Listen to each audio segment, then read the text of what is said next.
வணக்கம், நான் உங்கள் Aadhira. Welcome to Aadhira audio books. ராதையை கண்டு கொண்ட கண்ணன் சீசன் 3 சாப்டர் 15 என்ன நடந்ததுன்னு பார்க்கலாமா?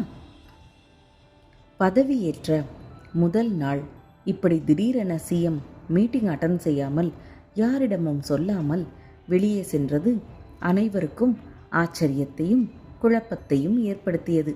கிட்டத்தட்ட 1 மணி நேரத்திற்கு மேல் அவர் எங்கு இருக்கிறார் என்று யாருக்கும் தெரியவில்லை. கவின் யாதவ் ராதிஷாவை பத்திரமாக ஸ்ருதியின் வீட்டில் இறக்கிவிட்ட பின் செயலகத்திற்கு திரும்பினார். டிரைவர் சீட் அருகில் இருந்த பேசஞ்சர் அமரும் இருக்கையில் அமர்ந்து பயணித்து வந்த ஈஸ்வரனுக்கு ஏகப்பட்ட கேள்விகள் மனதில் ஓடிக்கொண்டிருந்தது.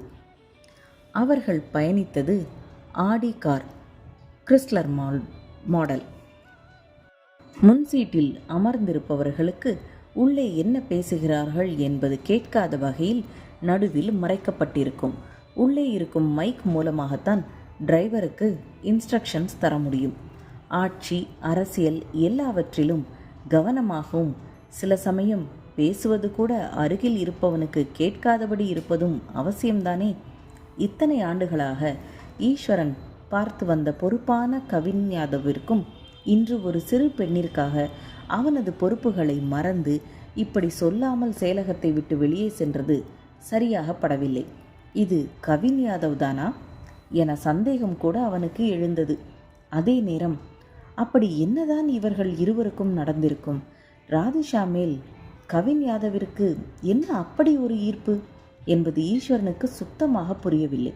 ஆனால் ஒன்று மட்டும் நிச்சயம், இந்த உலகத்தில் கவின் உயிருக்கு உயிராய் நேசிக்கும் ஒரு ஜீவன் இருக்குமென்றால் அது ராதிஷா மட்டும்தான்.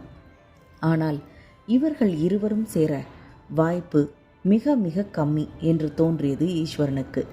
ஏற்கனவே கவின் நிச்சயிக்கப்பட்ட பெண் சீக்கிரமாக அவனை திருமணம் செய்து கொள்ளப் போகிறாள். இது மாநிலம் முழுவதும் தெரிந்த செய்தியாயிற்றே. என்ன நடக்கப் போகிறதோ ஒன்றும் புரியவில்லை என்று நினைத்து கொண்டான் ஈஸ்வரன்.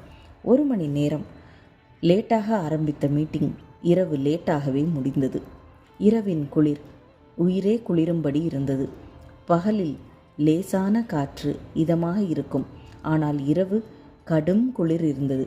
ராதிஷாவின் அறையின் ஜன்னல்கள் திறந்திருந்தது. ஜன்னல் அருகில் அமர்ந்து காற்றின் தொடுதலை ரசித்தபடி அவளது டைரியில் ஏதோ எழுதி கொண்டிருந்தாள் ராதிஷா. பின் அவள் கியாஷை கண்டுபிடிப்பதற்காக என்னென்ன வேலைகளை அடுத்தடுத்து செய்ய வேண்டும் என்று ஒரு லிஸ்ட் போட்டு கொண்டிருந்தாள். அதை பேப்பரில் கியாஷ், நான் உன்னை கண்டுபிடித்தே தீர்வேன் என்று எழுதியிருந்தாள்.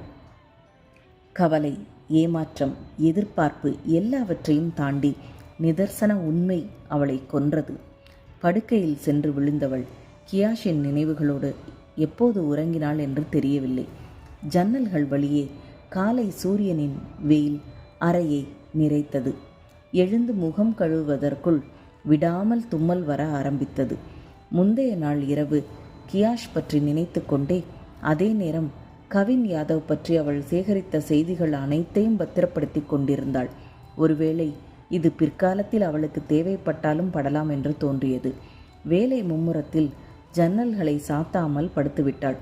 இரவில் குளிர் மிகவும் அதிகமாக இருந்தபடியால் குளிர்காற்று அவளை ஆட்கொண்டது. கண்ணாடி முன் நின்று அவளை பார்த்தவள் கண்களும் மூக்கும் சிவந்திருப்பதை பார்த்தாள்.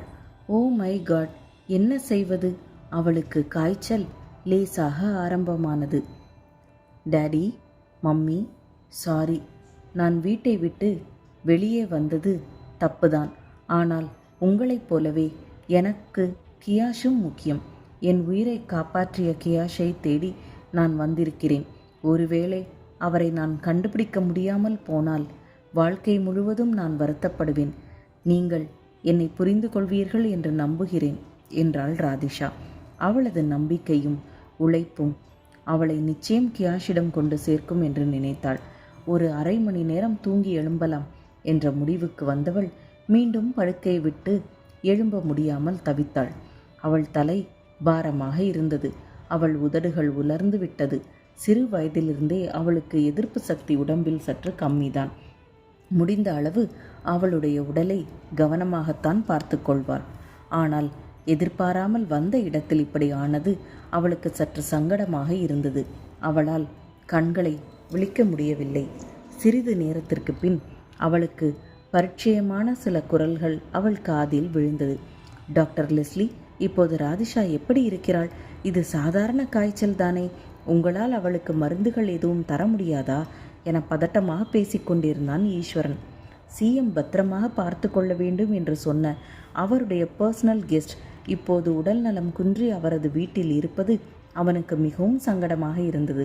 பயத்தில் அவனுக்கு வியர்த்திருந்தது. இல்லை மிஸ்டர் ஈஸ்வரன், இவர்களது உடல்நிலை சிறு வயதிலிருந்தே இப்படித்தான் இருக்கும் போல் தெரிகிறது.